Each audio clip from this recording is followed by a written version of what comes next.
Darling AC திருவிழா இந்தியாவிலேயே மிக குறைந்த மாத தவணையில் ஏசி. எல்லாத்தையும் நொடியோட விட்டுடுது.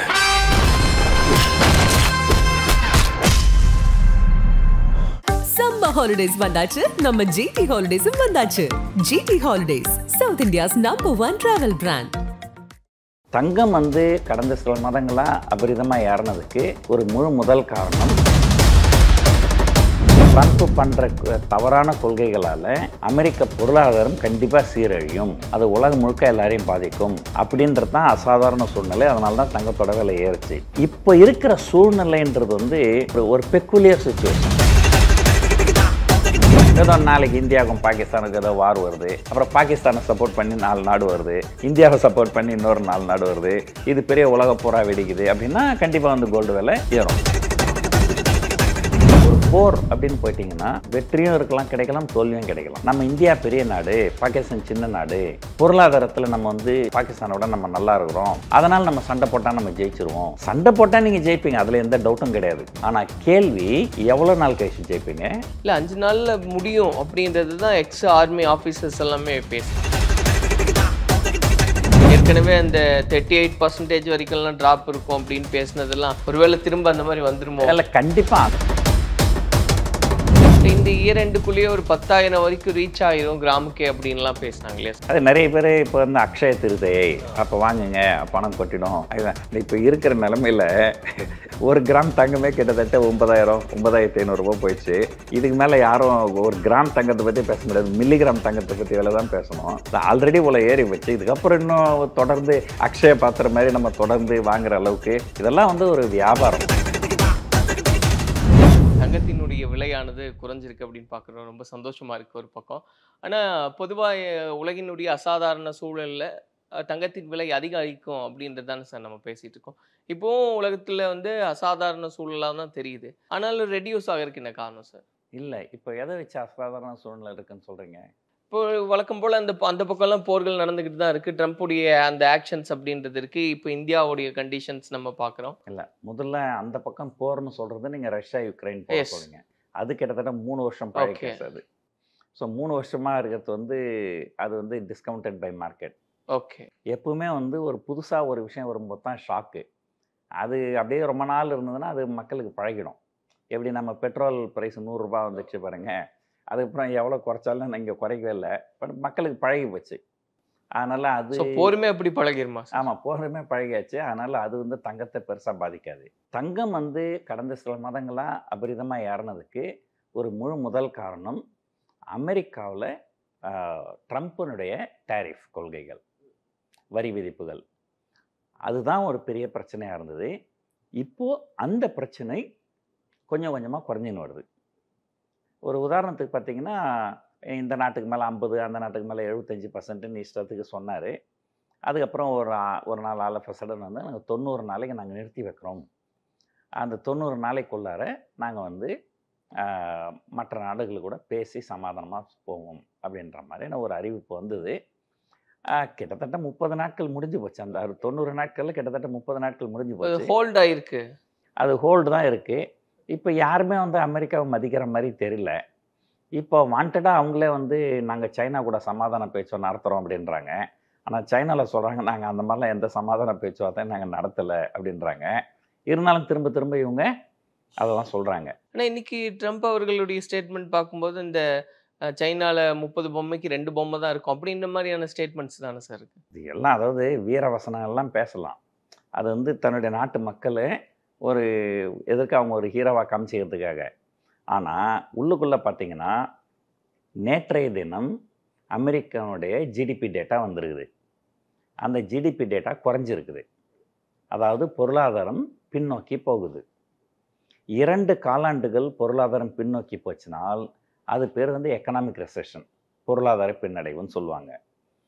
ஸோ ஏற்கனவே இவர் ட்ரம்ப் பண்ணுற தவறான கொள்கைகளால் அமெரிக்க பொருளாதாரம் கண்டிப்பாக சீரழியும், அதனால் அமெரிக்க பொருளாதாரம் சீரழிஞ்சதுன்னு சொன்னால் அது உலகம் முழுக்க எல்லாரையும் பாதிக்கும் அப்படின்றது தான் அசாதாரண சூழ்நிலை. அதனால தான் தங்கத்தோட விலை ஏறுச்சு. இப்போ இவர் இன்னும் எதுவுமே பண்ணலை, எதுவுமே இம்ப்ளிமெண்டேஷனே ஆகலை.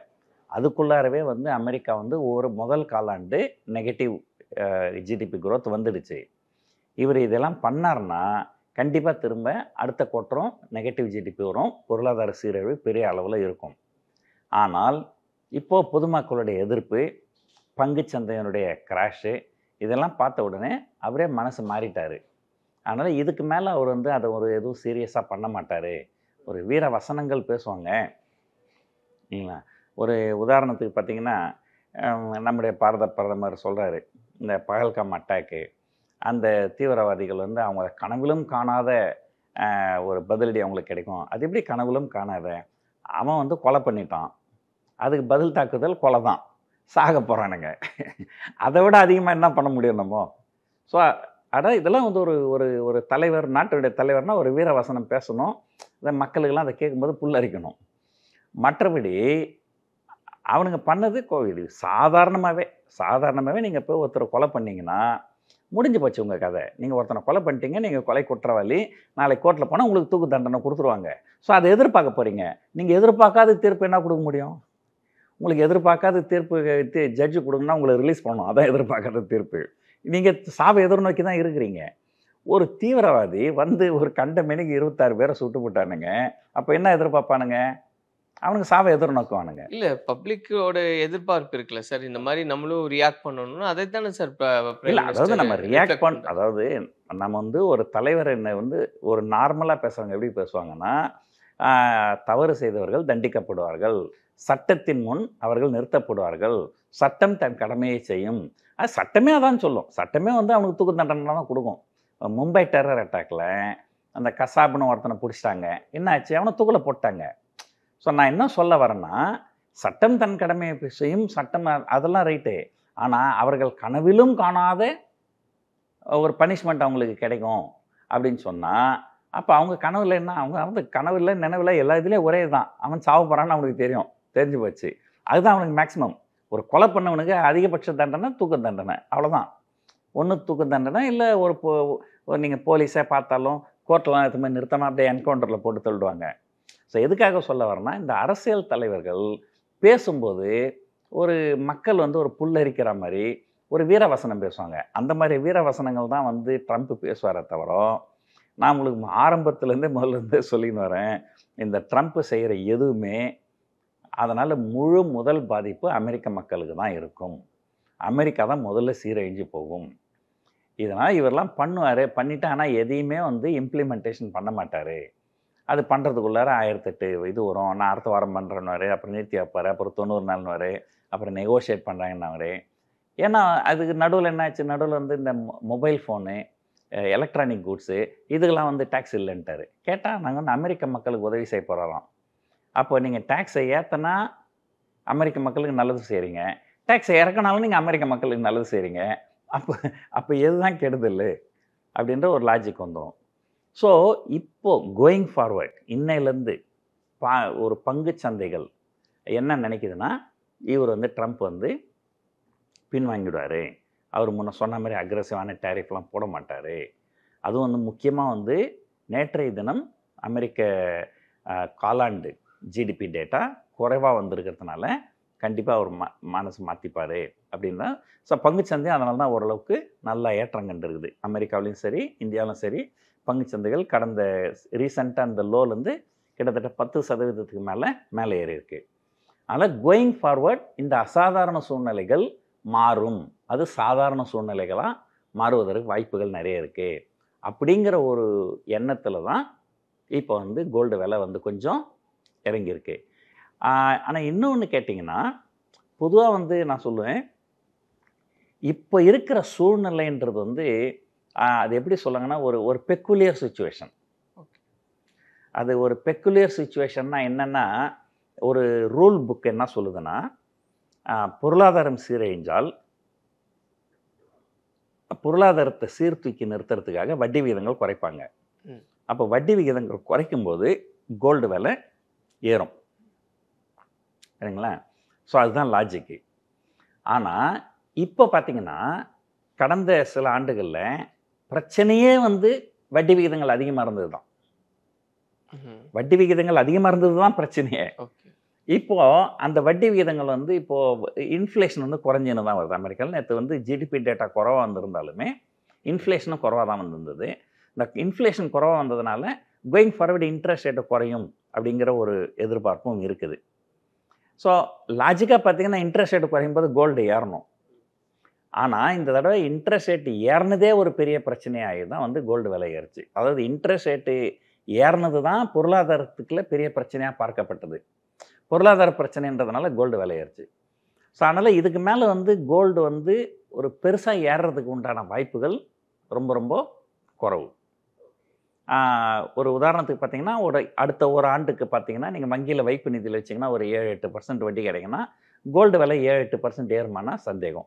ஒரு மேபி 4-5% ஏறலாம், அந்த மாதிரி இருக்கலாம். அதாவது கடந்த ஒரு வருஷத்தில் பார்த்தீங்கன்னா ஒரு பேங்க் எஃப்டியில் ஒரு 7-8% வட்டி கிடைச்சதுன்னா கோல்டு 40-50% ரிட்டர்ன், கிட்டத்தட்ட 5 மடங்கு ரிட்டர்ன் கொடுத்துருக்குது. பட் அந்த மாதிரி அவுட் பர்ஃபார்மன்ஸ்லாம் இதுக்கு மேலே வர்றதுக்கு வாய்ப்புகள் இல்லை. ஸோ இப்போ இதுக்கப்புறம் எஃப்டியை விட கம்மியாக தான் வரும் அப்படி தான் தோணுது. ஏன்னா இதுக்கு மேலே ஏதாவது ஒரு பிரச்சனைகள் வரலாம். அது எப்படி ஒரு ட்ரம்ப்பினுடைய டேரிஃப்ன்றது ஒரு பெரிய பிரச்சனையாக வந்ததோ, ஒரு உதாரணத்துக்கு சொன்னேன், ஒரு ஹைப்பத்தட்டிக்கல், இது ஒரு ஆர்குமெண்ட்டுக்காக பேசுறது. ஏதோ நாளைக்கு இந்தியாவுக்கும் பாகிஸ்தானுக்கு ஏதோ வார் வருது, அப்புறம் பாகிஸ்தானை சப்போர்ட் பண்ணி 4 நாடு வருது, இந்தியாவை சப்போர்ட் பண்ணி இன்னொரு 4 நாடு வருது, இது பெரிய உலக போரா வெடிக்குது அப்படின்னா கண்டிப்பாக வந்து கோல்டு விலை ஏறும். ஆனால் இப்போ இருக்கிற சூழ்நிலை வச்சு பார்க்கும்போது கோல்டு விலை வந்து பெருசாக ஏறதுக்கு, இங்கேருந்து பெருசாக ஏறதுக்கு வாய்ப்புகள் ரொம்ப ரொம்ப ரொம்ப குறைவு. ஆனால் இப்போ இந்தியாவுடைய ஸ்டாண்ட் அப்படிங்கும்போது தயார் நிலையில் இருக்கும் அப்படின்றதெல்லாம் பேசுகிறாங்க சார். அது போர் வருமா இல்லையான்றது தெரியல. பட் இப்போ இருக்கிற இந்த சிச்சுவேஷன் வந்து இன்ஃப்ளூயன்ஸ் பண்ணுமா சார்? இல்லை, அதாவது முதல்ல நான் என்ன சொன்னேன், உலக அளவில் ஏதாவது ஒரு அசாதாரண சூழ்நிலை வரும்போது தான் வந்து தங்கம் வந்து விலை ஏறும்.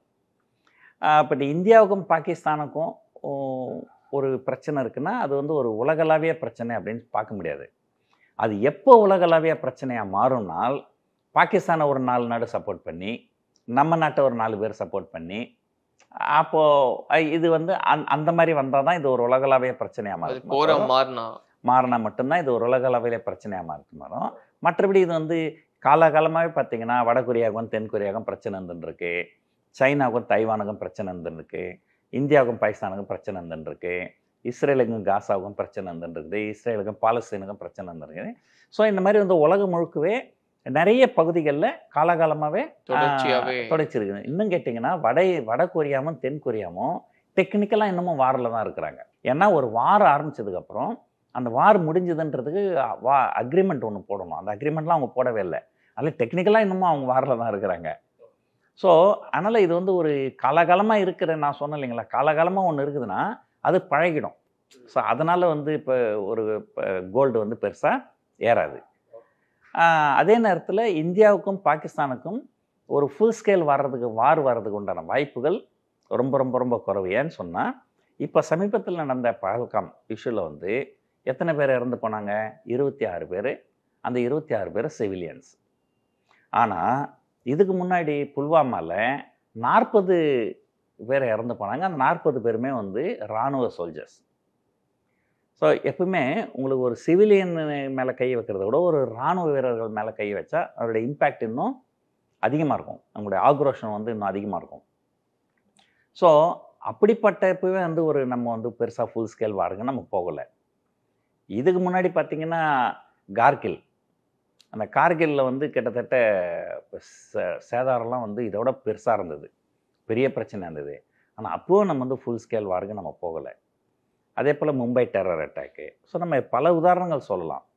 இந்த எந்த உதாரணத்துலையுமே நம்ம வந்து ஒரு ஃபுல் ஸ்கேல் வார் வந்து நம்ம போகலை.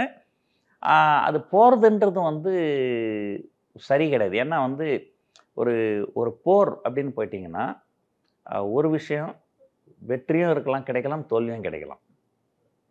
தோல்வின்றது எப்படின்னா நம்ம வந்து சரண்டர் ஆயிரும், அதுதான் தோல்வின்னு அர்த்தம் கிடையாது.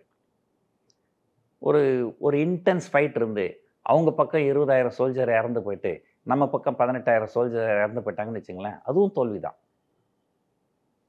ஸோ ரஷ்யா ஒரு பெரிய நாடு, யுக்ரைன் சின்ன நாடு, பணவசதி படபலம் எல்லாத்துலேயுமே வந்து ரஷ்யா வந்து யுக்ரைனை விட பவர்ஃபுல். ஆனால் இருந்தாலும் என்ன ஆச்சு, ரஷ்யா வந்து போர் தொடுத்துதா? அந்த போர் இன்னைக்கு வரைக்கும் முடியல. 3 வருஷமாக தொடர்ந்து நடந்துட்டுருது.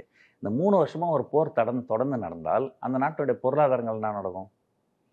ஸோ நிறைய பேர் என்ன சொல்கிறாங்க, நம்ம இந்தியா பெரிய நாடு, பாகிஸ்தான் சின்ன நாடு, பொருளாதாரத்தில் நம்ம வந்து பாகிஸ்தானோட நம்ம நல்லா இருக்கிறோம், அதனால் நம்ம சண்டை போட்டால் நம்ம ஜெயிச்சிருவோம். சண்டை போட்டால் நீங்கள் ஜெயிப்பீங்க, அதில் எந்த டவுட்டும் கிடையாது. ஆனால் கேள்வி, எவ்வளோ நாள் கழிச்சு ஜெயிப்பீங்க? பல ஆண்டுகள் ஆகலாம், 5 வருஷம் தொடர்ந்து சண்டை தொடரலாம்.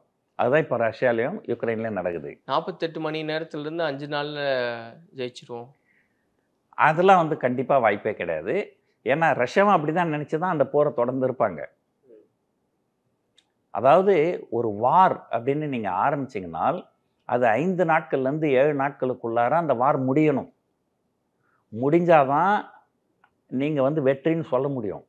ஒரு 5 நாள் 7 நாளில் உங்களால் வந்து ஒரு வார், ஒரு எதிரி நாட்டை உங்களுக்கு சரண்டர் பண்ண வைக்க முடியலன்னு சொன்னால் அவன் டஃப் ஃபைட்டு கொடுக்குறான்னு அர்த்தம். அவன் டஃப் ஃபைட்டு கொடுத்தான்னா யுக்ரைன் ரஷ்யா மாதிரி வருஷ கணக்கில் இழுக்கும். அப்போ வருஷ கணக்கில் இழுத்தா அவனுடைய பொருளாதாரமும் பாதிக்கப்படும், நம்முடைய பொருளாதாரமும் பாதிக்கப்படும், எல்லாமே வந்து பிரச்சனைக்கு உள்ளாகும். இல்லை 5 நாளில் முடியும் அப்படின்றது தான் எக்ஸ் ஆர்மி ஆஃபீஸர்ஸ் எல்லாமே பேசுகிறாங்க. அதாங்க எக்ஸ் ஆர்மி ஆஃபீஸர்ஸ்ன்னு சொல்கிறீங்க. அந்த எக்ஸ் ஆர்மி ஆஃபீஸர்ஸ் கூட வந்து பல நேரங்களில் வந்து அவங்க சொல்கிற கருத்துக்கள் வந்து கரெக்டாக இருக்கணுன்ற அவசியம் கிடையாது இல்லை. ஸோ ஒரு 5 நாளில் வந்து, அதாவது வந்து நம்முடைய எதிரியை நம்ம வந்து மட்டமாக எடை போடக்கூடாது. அது குறிப்பாக வார சமயத்தில் நீங்கள் எதிரியை வந்து கொஞ்சம் மட்டமாக எடை போட்டிங்கனால் அது வந்து உங்கள் பக்கத்தில் பெரிய சேதாரத்தை உண்டு பண்ணும். ஸோ நீங்கள் வந்து எதை வச்சு நீங்கள் 5 நாளில் ஜெயிச்சிட முடியும்னு சொல்கிறீங்கன்னா, பாருங்கள், அமெரிக்கா கிட்ட 10 நீர்மூழ்கி கப்பல் இருக்குது, நம்மக்கிட்ட 20 இருக்குது, அவங்ககிட்ட 50 ஃபைட்டர் ஜெட் இருக்குது, நம்மக்கிட்ட 100 ஃபைட்டர் ஜெட் இருக்குது. இது மட்டுமே வந்து ஒரு வெற்றி தோல்வி வந்து நிர்ணயம் பண்ணாது. அப்படி பார்த்தீங்கன்னா வியட்நாம் எவ்வளோ சின்ன நாடு, அமெரிக்கா எவ்வளோ பெரிய நாடு, அமெரிக்கா கிட்ட எவ்வளோ ஃபோர்ஸு, வியட்நாம் கூட ஜெயிக்க முடிஞ்சுதா? ஜெயிக்க முடியல. அந்த போர் வந்து எப்படி முடிவுக்கு வந்ததுன்னு பார்க்குறேன் பாருங்க.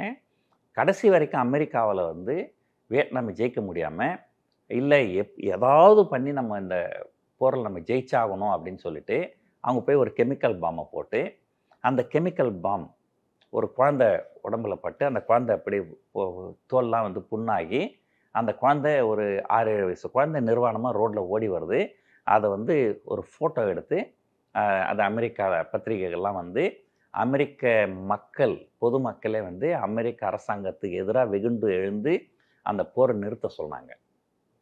ஸோ அதனால் வந்து ஒரு போர் அப்படிங்கிறது வந்து அவங்க நம்மளை விட வந்து குறைவாக இருக்கிறாங்க, அதனால் கண்டிப்பாக நம்ம ஜெயிச்சிடலாம் அப்படின்றதெல்லாம் வந்து போரில் நடக்காது. ஆனால் அதே அமெரிக்கா வந்து ஈராக்கு கூட போருக்கு போனாங்க. அமெரிக்காவே எதிர்பார்த்துருக்க மாட்டாங்க. சில மணி நேரங்களில் எல்லாரும் சரண்டர் ஆகிட்டாங்க. சில நாட்கள் கூட ஆகலை, சில மணி நேரங்கள்லேயே ஈராக் ஃபோர்ஸஸ் மொத்த பேர் சரண்டர் ஆகிட்டாங்க. அது இன்னொன்றுன்னா அது பாலைவனம். பாலைவனத்தில் பிக் பாஸில் சொல்லாமல் நீங்கள் ஓடவும் முடியாது, ஒளியவும் முடியாது. நீங்கள் எங்கே போனாலும் உங்களுக்கு ஃபைட்டர் ஜெட்டில் போயிட்டு அடிச்சுட்டு வந்துடுவாங்க.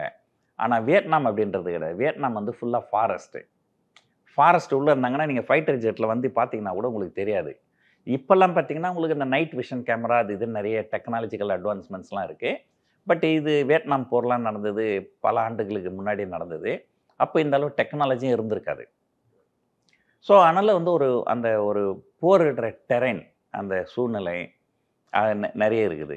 ஸோ அப்படி பார்த்திங்கன்னா கார்கில் வரே 5 நாளில் முடியல. அப்போ கார்கில் வந்து ஒரு ஸ்மால் போர்ஷனில் நடந்த ஒரு பிரச்சனை. அதுவே நம்மளால் 5 நாளில் கொண்டு வர முடியலன்னும் போது ஒரு பாகிஸ்தான் நாட்டே எப்படி நம்ம 5 நாளில் வந்து அடி பண்ணி வைக்க முடியும்? சிலர் வந்து அவர் வந்து இராணுவத்தில் வேலை செய்கிறாரு, இராணுவத்தை பற்றி அவர் பெருமையாக தான் சொல்லணும், அதில் ஒன்றும் தப்பு கிடையாது. ஆனால் இதுக்காக இந்த இராணுவ தளபதி இவர் ஒரு இராணுவத்தில் வேலை செஞ்ச ஒரு வீரர் சொல்கிறாருன்றதுனால அதை கேட்டுட்டு இது அரசியல் முடிவுகள்லாம் பிரைம் மினிஸ்டர்லாம் எடுப்பாங்களான்னு கேட்டிங்கன்னா கண்டிப்பாக வந்து எடுக்க மாட்டாங்க. இப்போ பாகிஸ்தானோட ஸ்டேட்மெண்ட் எல்லாம் பார்க்கும்போது சார், அணு ஆயுதங்களை நாங்கள் வச்சுருக்கோம், நாங்கள் சும்மா வச்சுருக்கல அப்படின்லாம் பேசுகிறாங்க இல்லையா?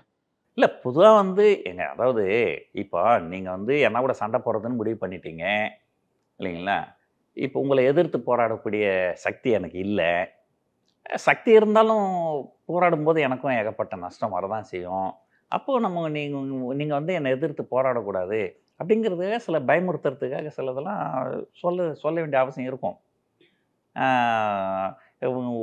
ஒன்றுமே இல்லை, என்னால் ஒன்றுமே பண்ண முடியலன்னா கூட எங்கள் வீட்டுக்கு வந்து என் மேலே கையை வைக்கணும்னு நினச்சின்னா நான் தற்கொலைப்படையாக மாறிடுவேன் அப்படின்னு அப்போ உங்களை பயமுறுத்தணும். ஏன்னா நான் என்னோட பாதுகாப்பு வேணும் இல்லையா? ஸோ அது வந்து கண்டிப்பாக வந்து பாகிஸ்தான் வந்து ஒரு நியூக்ளியர் பவர் கண்ட்ரி. இந்தியாவும் நியூக்ளியர் பவர் வச்சுருக்கிறாங்க, அவங்களும் நியூக்ளியர் பவர் வச்சுருக்கிறாங்க. ஸோ கண்டிப்பாக அது வந்து அவங்களுக்கு ஒரு பயம் இருக்கும். அந்த பயத்தை போக்குறதுக்காக அவங்க நாட்டு மக்களுக்கு அவங்க சொல்கிறாங்க, பரவாயில்ல நம்ம நியூக்ளியர் பாம்பெலாம் வச்சுக்கிறோம், நம்மளை யாரும் அவ்வளோ லேஸில் அட்டாக் பண்ண முடியாது அப்படின்னு சொல்ல தான் செய்வாங்க. அது ஒரு நேச்சுரலான விஷயம் தானே. அதில் வந்து ஒரு பெருசாக வந்து ஒரு இதுவெல்லாம் இல்லை. ஆனால் அப்படிலாம் வந்து எந்த ஒரு நாடுமே வந்து நியூக்ளியர் பாம்பெல்லாம் வந்து அவ்வளோ லேஸில் பயன்படுத்த முடியாது. பயன்படுத்திட்டா அத்தோடு அவங்க வந்து உலக நாடுகள் மொத்த பேருமே அவங்கள வந்து பொருளாதார ரீதியாக அவங்கள வந்து இது பண்ணிடுவாங்க.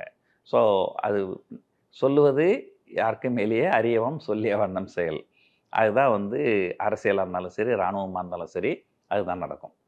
இதுக்கப்புறம் இப்போ தங்கத்தினுடைய விலை அப்படின்றது எப்படி இருக்கும் சார்? இன்னுமே ரெடியூஸ் ஆகும்? ஏன்னா ஏற்கனவே அந்த 38% வரைக்கும்லாம் ட்ராப் இருக்கும் அப்படின்னு பேசினதெல்லாம் ஒருவேளை திரும்ப அந்த மாதிரி வந்துருமோ? இல்லை, கண்டிப்பாக அந்த அளவுக்குலாம் வராது. பட் ஓரளவு இறங்குறதுக்கு வாய்ப்புகள் இருக்குது. ஒரு எந்த அளவுக்கு அதிகபட்சமாக போச்சோ அங்கேருந்து ஒரு கிட்டத்தட்ட ஒரு 10% அளவுக்கு குறையிறதுக்கு வாய்ப்புகள் இருக்குது. பட் அதை விட அதிகமாக குறையிறதுக்கு இப்போதைக்கு வாய்ப்புகள் இல்லை.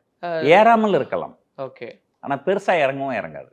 இந்த இயர்-ரெண்டுக்குள்ளேயே ஒரு 10,000 வரைக்கும் ரீச் ஆயிரும் கிராமுக்கே அப்படின்லாம் பேசுனாங்க இல்லையா சார்? அது அப்படிதான் இருக்குமா, இல்லை இதே ஸ்டேபிளாக இருக்கும்? அப்படி இதே கேள்வி நீங்கள் கேட்டப்போ நான் சொன்னேன், இந்த கேள்வியை நீங்கள் ட்ரம்ப் கிட்ட தான் கேட்கணும். அவர் திடீர்னு நாளைக்கு வந்து 50% டேக்ஸ் 70% டேக்ஸ் அந்த மாதிரி எதுவுமே நடக்கல, இதே மாதிரி கண்டினியூ ஆகுதுன்னா? இதே மாதிரி கண்டினியூ ஆகுதுன்னா பெருசாக ஏறுவதற்கு வாய்ப்புகள் இல்லை. ஓகே. ஸோ அப்போது சின்ன சின்ன அமௌண்ட் கம்மியாகும் அப்படின்றது? ஆமாம். அது நிறைய பேர் இப்போ வந்து அக்ஷய திருதையை அப்போ வாங்குங்க பணம் கொட்டிடும், அதுதான் அக்ஷய பாத்திரம்னு சொல்லுவாங்க. அதாவது என்னென்னா அது வந்து அல்ல குறையாமல் வந்துக்கினே இருக்கணும். ஸோ அது அக்ஷய திருதை அப்படின்னாக்கா இப்போ தங்கம் வாங்கினீங்கன்னா நீங்கள் வந்து தொடர்ந்து தங்கம் வாங்கிக்கின்னு இருப்பீங்க. இப்போ இருக்கிற நிலமையில் சும்மா ஒரு ஜோக்குக்காக சொல்லுவேன், முன்னெல்லாம் ஒரு நிலம் விலை எவ்வளோன்னு கேட்டால் எங்க ஒரு ஏக்கர் எவ்வளோங்க அப்படின்வாங்க. அது இப்போ போயிட்டு என்னாச்சு, அதுக்கப்புறம் இப்போ ஒரு கிரவுண்டு என்ன விலை அப்படின்னாங்க. இப்போ அது போயிட்டு ஒரு ஸ்கொயர் ஃபுட் என்ன விலை அப்படின்றாங்க. இன்னும் இப்படியே கொஞ்ச நாள் போச்சுன்னு வச்சுங்களேன், சார் ஒரு ஸ்கொயர் சென்டிமீட்டர் எவ்வளோ சார் விலை, ஒரு ஸ்கொயர் மில்லிமீட்டர் எவ்வளோ விலைன்னு கேட்பாங்க.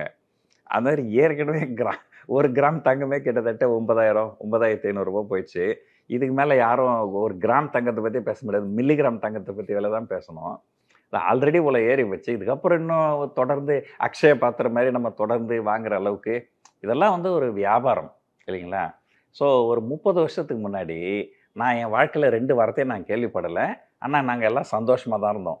ஒன்று அக்ஷய திருதைன்ற வார்த்தையை நான் கேள்விப்படலை, இன்னும் சனாதனம்ன்ற வார்த்தையை நான் கேள்விப்பட்டது கிடையாது.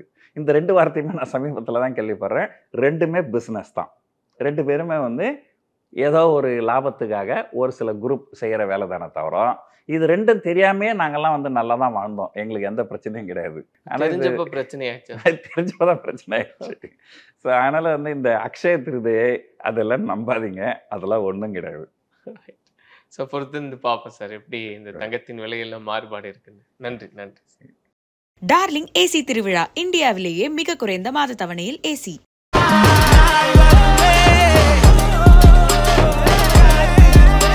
சம்மர் ஹாலிடேஸ் வந்தாச்சு, நம்ம ஜிடி ஹாலிடேஸும் வந்தாச்சு. GT holidays, South India's number 1 travel brand.